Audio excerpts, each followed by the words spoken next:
اللہ اکبر اللہ اکبر۔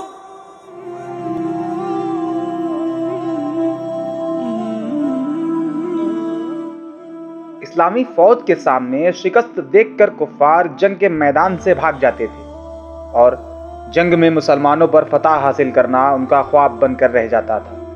ایک دن سرداران قریش ابو سفیان نے ایک مجلس بلائی اور اس مجلس میں بلند آواز سے کہا، میں نے سنا ہے محمد صلی اللہ علیہ وسلم تنہا مدینے کی گلی کوچوں میں چلتے پھرتے ہیں، انہیں تبلیغ رسالت کے وقت کسی کی خبر نہیں ہوتی، کیا تم میں سے کوئی ایسا نہیں جو جا کر انتقام لے؟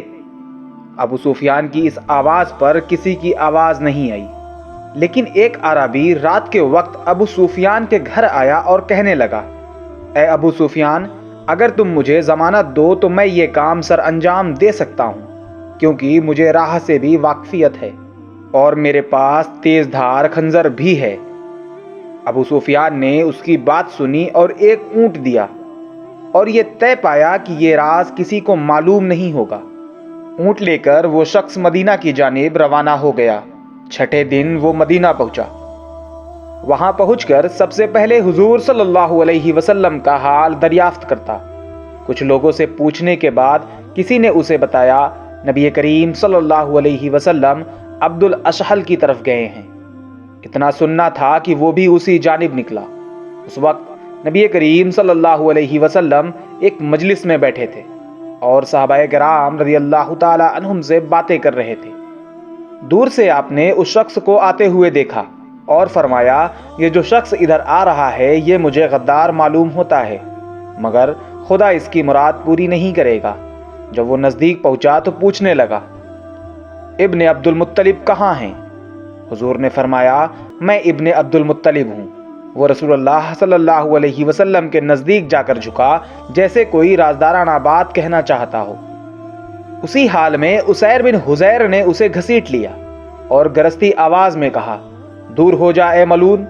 اتنا کہتے ہی اس کی کمر پر ہاتھ مارا تو خنجر معلوم ہوا۔ تو آواز بلند کہا، یا رسول اللہ صلی اللہ علیہ وسلم، یہ شخص غدار ہے۔ اتنا کہنا تھا کہ وہ عربی ان کے پیروں پر گر گیا اور کہنے لگا، مجھے معاف کر دیا جائے۔ حضور صلی اللہ علیہ وسلم نے فرمایا، اگر سچ بتاؤ گے تو اس میں تمہیں فائدہ ہے، اور اگر تیری نیت بری ہے تو اس سے اللہ تعالیٰ نے مجھے پہلے ہی خبردار کر دیا ہے۔ عربی نے امان طلب کی اور ساری کہانی کہہ سنائی۔ حضور صلی اللہ علیہ وسلم نے اسے حضرت اسیر کے سپرد کر دیا۔ دوسرے دن اس شخص کو حاضر خدمت کیا گیا۔ رسول اللہ صلی اللہ علیہ وسلم نے فرمایا، تمہیں امان دے دی گئی ہے، تم جہاں چاہو چلے جاؤ، مگر ایک جگہ ساری جگہ سے اچھی ہے، وہ یہ ہے کہ تم دین اسلام کی امان میں آ جاؤ۔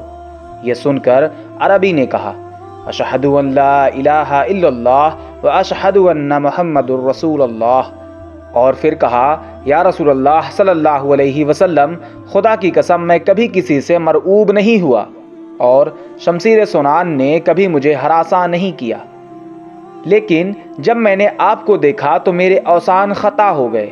آپ کو میرے ارادے کی اطلاع مل گئی۔ مجھے یقین ہے آپ کو یہ اطلاع کسی آدمی نے نہیں دی بلکہ آپ کے پروردگار نے دی ہے، وہ آپ کے ہر حال میں محافظ و مددگار ہیں۔ ابو سفیان کے ساتھی شیطان کے ساتھی ہیں۔ حضور صلی اللہ علیہ وسلم اس کی باتیں سن رہے تھے اور تبسم فرما رہے تھے۔ وہ شخص چند روز مزید ٹھہرا اور اجازت لی اور چلا گیا۔ اس کے بعد وہ شخص کبھی دکھائی نہ دیا۔ یہ واقعہ آپ کو کیسا لگا کامنٹ کر کے بتائیں۔ ویڈیو اچھی لگی ہو تو لائک کریں اور شیئر کریں، اور اگر ابھی تک آپ نے ہمارا چینل سبسکرائب نہیں کیا ہے تو سبسکرائب ضرور کر لیں، کیونکہ اس چینل پر اسی طرح کی ویڈیو اپڈیٹ کی جاتی ہے۔